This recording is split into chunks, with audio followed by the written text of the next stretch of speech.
Welcome to my YouTube channel. तो finally मेरा वृंदावन से बुलावा आया और मैं अपनी सखियों के साथ निकल गई वृंदावन धाम के दर्शन करने। लेकिन हमारी एक सखी की एंड टाइम पे ट्रेन मिस हो गई, but somehow she manage to join us on this trip. मुझे बांदीकुई के समोसे बहुत पसंद है, तो मैंने 6 समोसे ले लिए जो कि मुझसे खाए भी नहीं गए। और फिर मस्ती करते करते हम लोग पहुंच गए थे मथुरा, हमारे कान्हा जी की जन्मभूमि। पूरे ट्रिप में मैं ड्राइवर भैया के साथ आगे ही बैठी, जो कि अपने आप में ही एक अलग फन था। हमें बहुत भूख लगी थी, तो सबसे पहले हमने चाय नाश्ता किया और फिर एक रूम लेके हम लोग हुए हमारे पहले दर्शन के लिए रेडी। मथुरा वृंदावन में रूम्स इतने कॉस्टली नहीं थे, तो इसी वजह से हमारा ट्रिप बजट में आ गया था और फिर हम पहुंच गए जन्म स्थान के दर्शन के लिए। मथुरा का मार्केट इतना कॉस्टली नहीं था, तो वहां से मैंने अपने लिए फिर से नए झुमके खरीदे। जन्म स्थान में फ़ोन और कोई भी इलेक्ट्रॉनिक डिवाइस ले जाना अलाउड नहीं होता है।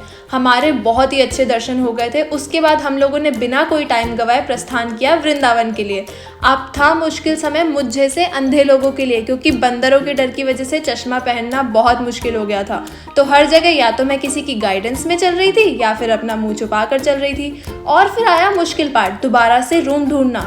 पर आधे घंटे के स्ट्रगल के बाद हमें एक सही जगह पे रूम मिल गया था और फिर हम निकल गए प्रेम मंदिर के दर्शन के लिए। कार्तिक माह होने के बावजूद भी वहाँ इतनी भीड़ नहीं थी। मतलब भीड़ तो थी, पर उस वक्त प्रेम मंदिर में भीड़ नहीं थी।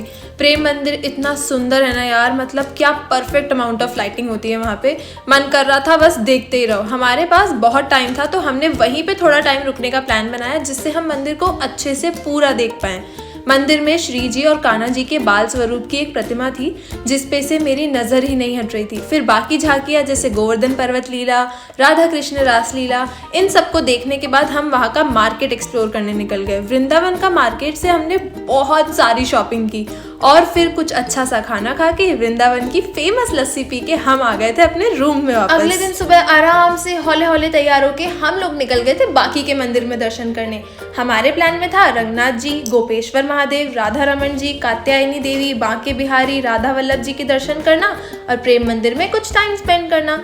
सबसे पहले हमने सुबह की चाय पी। वृंदावन की चाय में चीनी ज़्यादा और खाने में नमक का सिस्टम थोड़ा गड़बड़ाया हुआ सा है।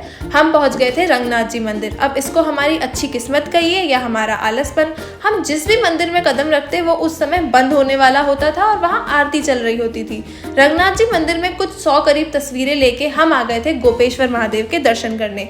काफ़ी अच्छे से हमारे दर्शन हो गए थे। उसके बाद केशी घाट से होते हुए हम निकले राधा रमन जी के दर्शन के लिए। अगर आप वृंदावन आए हो तो वहाँ की गलियों में घूमने का आनंद तो आपको लेना ही चाहिए, क्योंकि जो सुकून वहाँ उन गलियों में है ना, वो भाई साहब और कहीं नहीं है। उसके बाद हमारे दर्शन हुए माता कात्यायनी देवी के।